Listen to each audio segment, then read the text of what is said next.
E obrigado, Senhor. Muito obrigado por essa pessoa que resolveu fazer esse filme focando nisso.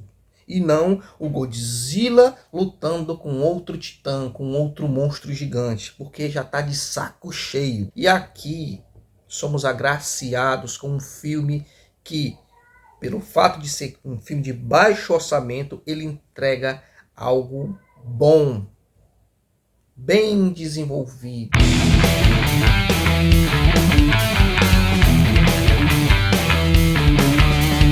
Olá pessoal, eu sou o Marcos e hoje eu vou fazer a crítica do filme Godzilla Minus One de 2024. Desde já, deixa aquele like, se inscreve no canal e ativa o sininho. Godzilla Minus One se passa em um Japão social e economicamente devastado após o término da Segunda Guerra Mundial, na qual o país saiu derrotado. A situação chega a um nível mais crítico quando uma gigantesca e misteriosa criatura surge do mar para assolar o país, o temível Kaiju. Sob o pano de fundo, sentindo-se como se estivesse enganado à morte muitas vezes, está Koichi Shikishima, um piloto kamikaze. E quando seu grupo é atacado na Ilha de Odo, com muitos engenheiros de aviões de guerra mortos pelo monstro gigantesco, uma enorme culpa pesa sobre Shikishima, agora sobrevivente, entrando assim em uma missão pessoal para defender seu país e as pessoas queridas e vingar a morte de seus companheiros. Shikishima se une a um grande grupo de veteranos de guerra para finalmente derrotar o monstro conhecido como Godzilla. Anteriormente eu fiz a crítica aqui de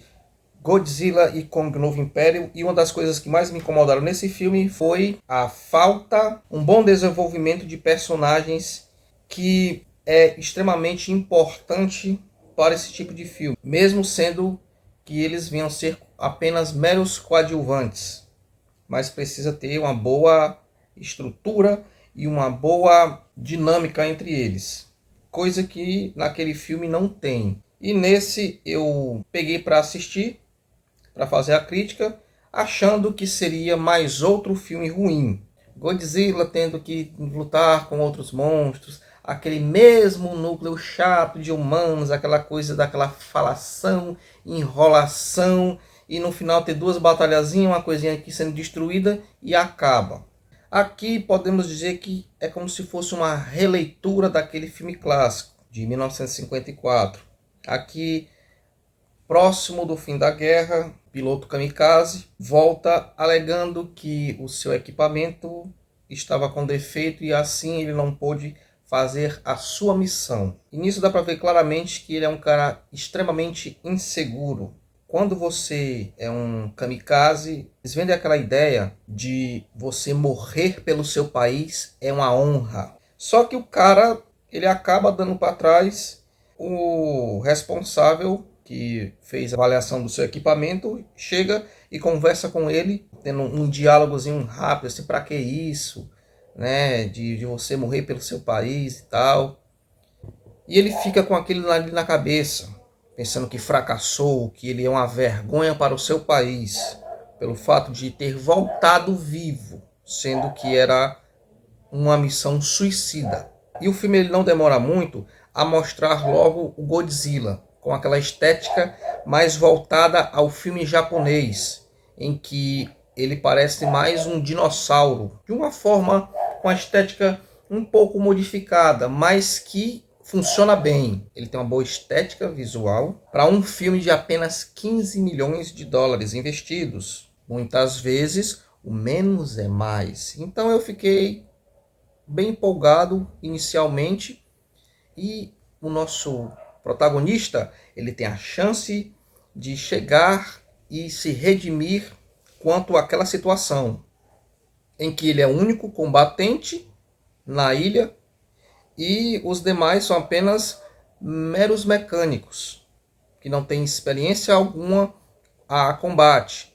E um deles chega e fala: corra para o seu avião e use a bomba lá para atacar. E ele fica, como qualquer um ficaria, vendo uma criatura com, sei lá, com seus mais de 50 metros de altura. Poxa, se eu atacar e se apenas irritá-lo, Ele, pela segunda vez, se acovarda. Ele treme na base. Eu não julgo. Eu, no lugar dele, vendo aquela criatura gigantesca na minha frente, eu dentro de um avião, o cara tremeu e ficou quietinho na dele. E com isso, se acovardar pela segunda vez, gerou a morte de várias outras pessoas. Já um peso a mais para o psicológico desse personagem. Aí eu, poxa, espero que o filme ele venha tratar sobre isso, que venha focar nas consequências das suas escolhas. Ele chega na cidade onde morava, tudo devastado, e uma moradora começa a julgá-lo. Ah, você está vivo, como é que pode uma coisa dessa? É por pessoas covardes feito você que o nosso país não cresce, que estamos nessa situação. E nisso ele conhece outro personagem que tem algo em comum. E o filme, ele pega esse gancho e ele consegue trabalhar bem gradativamente. Você vai conhecendo um pouco de cada personagem nesse início e os traumas que isso causaram ao longo do filme. E coisa que não tem no Godzilla e Kong do Novo Império, o filme é mais focado nesse núcleo humano, em que ele encontra uma garota que tem um bebezinho. A princípio ele acha que é filha dela, só que ela pega e conta que também no meio dos bombardeios, da guerra, a sua família morreu e ela encontrou essa criança no meio dos escombros lá e pegou para criar. O cara está totalmente traumatizado. Ele consegue arrumar um trabalho, desativando minas do oceano, vai ganhando uma grana com isso, vai reformando a sua casa, vai começando a se reerguer. Ele tem pesadelos com aquela situação em que o Kong apareceu, as pessoas morrendo. Só que isso dá aquela caída, porque é algo rápido demais. Ele tem um diálogozinho rápido com essa personagem, falando que ele acha que morreu ali e que ela não existe e que ali talvez seja apenas um pensamento dele antes dele morrer, algo bem vazio. O Godzilla aparece uma segunda vez e causa outros danos, sendo que não tem equipamento nenhum e o governo não quer se meter com aquilo, então as pessoas elas ficam naquela sinuca de bico. O país devastado pela guerra, poucos recursos para poder reerguer o país e a questão do Godzilla. Em alguns momentos ele aparece aquela coisa imponente. Então, muitas vezes, o menos é mais. Que aqui, o cara tinha pouco recurso, pouco dinheiro, mas usou da sua criatividade para entregar algo bom. Focando mais na relação de personagem. Como é que você vai gostar de um personagem que você mal conhece? Você sabendo um pouco da história, você consegue entender o porquê dele fazer aquilo e conseguir ainda pegar mais ódio dele. Então, se você tem um certo ódio de um personagem e que ao longo do filme você consegue aumentar, elevar aquele ódio dele ao máximo, torcer para que ele perca no final, é porque está sendo feito um bom trabalho. Da mesma forma, quando é apresentado um bom protagonista, que você gosta dele pelo fato de estar sendo bem trabalhado quanto a isso. Só que na área das atuações, ou é 8 ou é 80. Esse ator que faz o papel do protagonista, ele é um cara assim que em algumas vezes ele é um cara apático, que se esforça, mas você vê um olhar meio vazio. E tem horas que ele dá uma leve crescente na sua atuação e depois dá aquela caída. E vai, e depois dá aquela caída de novo. Tem umas cenas em que você acha que vai, mas acaba não indo.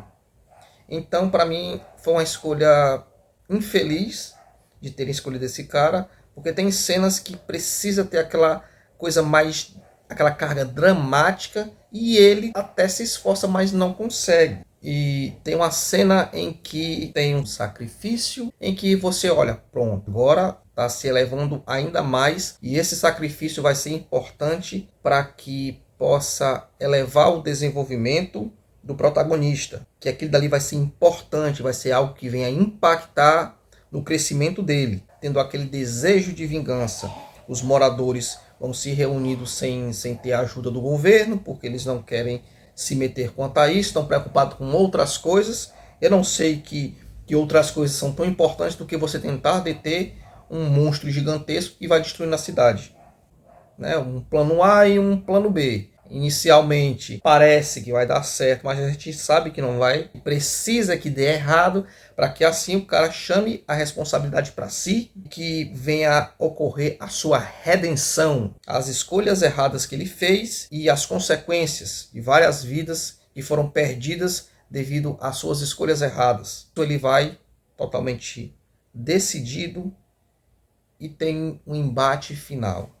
E é aí que, para mim, pelo menos para mim, é onde o filme dá aquela brochada. Eu preferiria que o final fosse diferente do que foi apresentado, porque tem umas situações convenientes demais que me incomodaram. Trouxeram um ar mais esperançoso e algo mais feliz para o filme, quanto a duas situações que eu acho desnecessário. Eu acharia melhor se essas duas situações não tivessem acontecido. Bem, agora vem um aviso de spoiler. Você pode pular para essa minutagem aqui. Vamos lá. A primeira delas é a cena em que o Godzilla está atacando uma cidade, está carregando aquele seu raio azul e vai disparar em alguns tanques de guerra, causando uma explosão nuclear, devastando todo o local. E tem a garota aqui e o protagonista aqui, do lado dela. E tem um beco em que ela empurra ele, salvando assim a vida dele e supostamente morrendo na cena. Dá para notar que ele está gostando dela. Tem uma família, apesar de não serem casados, mas devido ao convívio tem um certo sentimento. E devido a isso tem aquela sede de vingança. E nisso ele vai de encontro ao Godzilla no seu avião, já decidido a se sacrificar para proteger a sua cidade e vingar a morte da garota e das outras vítimas por culpa dele. Ele entra na boca do bicho e causa uma explosão. Para mim, nesse final, ele morrendo, explodindo a boca dele de dentro para fora, seria um final excelente. Mas aí vem a questão da conveniência que eu sempre falo. Ele consegue ejetar antes, que até então não existia este recurso nas naves. Inclusive um personagem ele pega e fala: somos levados para a guerra com tanques ruins, que não tem certa blindagem, os aviões não têm assentos ejetores. O mecânico ele vai explicando, mas corta isso daí, ele não menciona isso para a gente ouvir, e sim após o flashback, quando aparece ele descendo lá num paraquedas, explicando que ele fez um assento ejetor. Nisso para mim já deu aquela caída, porque tudo bem, o cara virou um herói, mas seria um sacrifício à altura, assim como fez o Bruce Willis no filme Armageddon, que é um ótimo filme, o Arnold Schwarzenegger no Exterminador do Futuro 2. São sacrifícios de peso que vêm impactar, né? Pois você não espera que o protagonista venha morrer no final do filme. William Wallace no filme Coração Valente. Isso me incomodou, mas a segunda parte é a mais patética. A vizinha que fica cuidando da filhazinha dele chega com a carta. Aí eu, não, eles não vão fazer isso. Todo mundo morreu na cidade e não vá me dizer que a menina sobreviveu. Corta a cena, ele sai aplaudido e tal.